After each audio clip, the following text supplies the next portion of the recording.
on the basis of the end of these useless wars. But the American wars are driven by the military-industrial digital complex.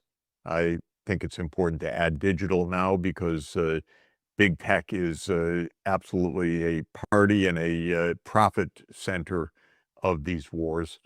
And when Trump would take any kind of move to find a diplomatic solution, most of the U.S. political class, most of Washington, in both houses of Congress and throughout the Pentagon, maybe not the generals so much, but a lot of former generals who are now in the military contracting companies, they strongly objected, and then Trump would change course because he's a weak and foolish man to begin with, and he does not have a strategy, and he does not understand the job that he has almost at all.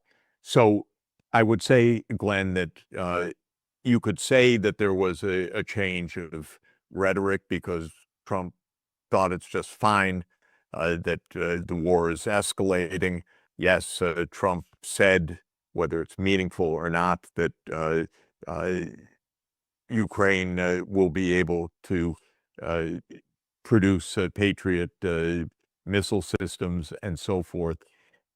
But the truth is that rhetoric never went away in Washington. Trump seemed to be trying to chart a slightly different course, but it was always ineffectual. It was always bouncing around back to sanctions and deadlines and threats to Russia. So this latest round is not some kind of decisive turn of U.S. policy. Basically, the U.S. government and I would say the governments of the major countries are driven by a profit center war machine. This is the dominant part of U.S. politics. It would take a strong president with a clear vision and a capacity to talk to the American people, other than in idiotic posts on True Social, to be able to make a change, because the president would have to talk over this powerful lobby. Trump can't do that. He doesn't have much interest in doing it. Silicon Valley, especially led by the likes of Palantir, but almost all of big tech right now, is making a lot of money putting its new models to work in these wars. They like these wars because they also get to test their weapon systems. They get to upgrade the systems. They get big military contracts and so forth. So what happened in the last couple of days is, I would say, par for the course. And the fact that Trump failed to end the war as he promised he would, the war in Ukraine, with a phone call and within 24 hours, is a sign of the underlying dynamics of U.S. politics on the one side, and the sheer incompetence, ignorance, and foolishness of this man on the other side. He can't really do anything that reaches a level of strategy as opposed to hourly tactics.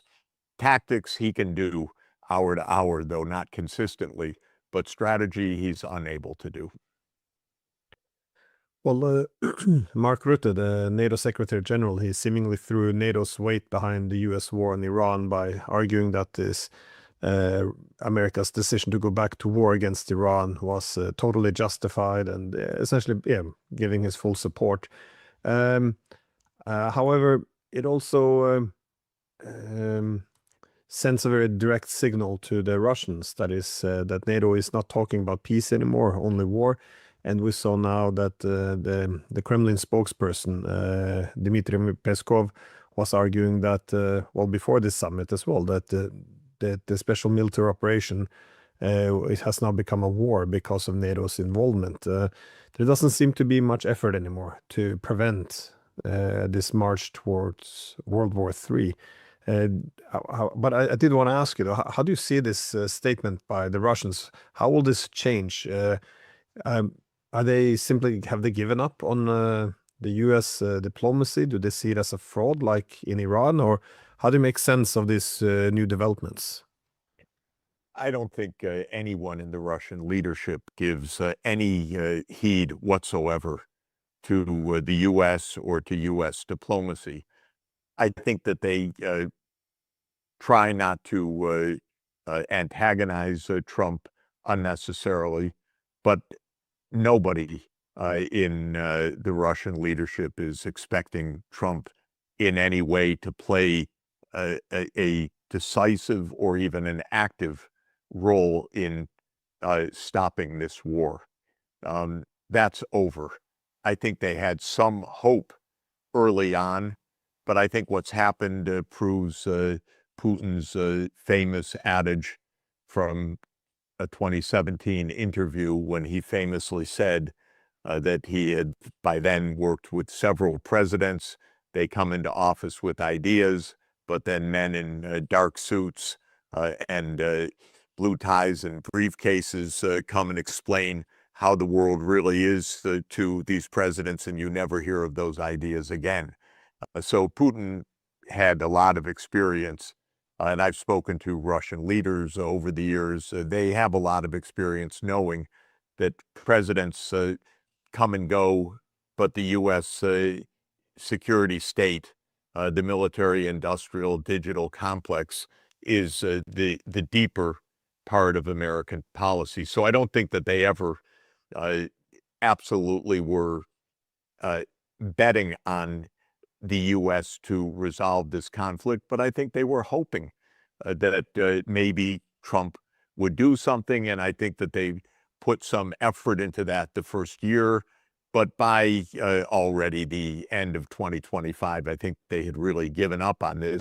And the statements that they're making now are basically, again, not to go out of their way to antagonize Trump, but on the other hand, are very clear to say, we're basically at war.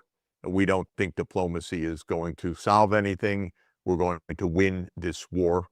And I think Russia has largely already for years, but certainly now given up on the West, so-called, meaning the European Union, Britain, and the United States and Canada, and it views its future basically as a Eurasian future and a future with other parts of the developing world as well.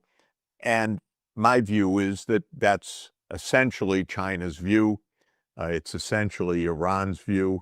It's essentially the view of most of Eurasia outside of Europe. And this is, I think, where we're heading, which is a Western world which is dug in to try to protect ancient and disappearing prerogatives and advantages that they don't have anymore, and the rest of the world saying, we don't expect anything from you except maybe war, and we'll meet that if necessary.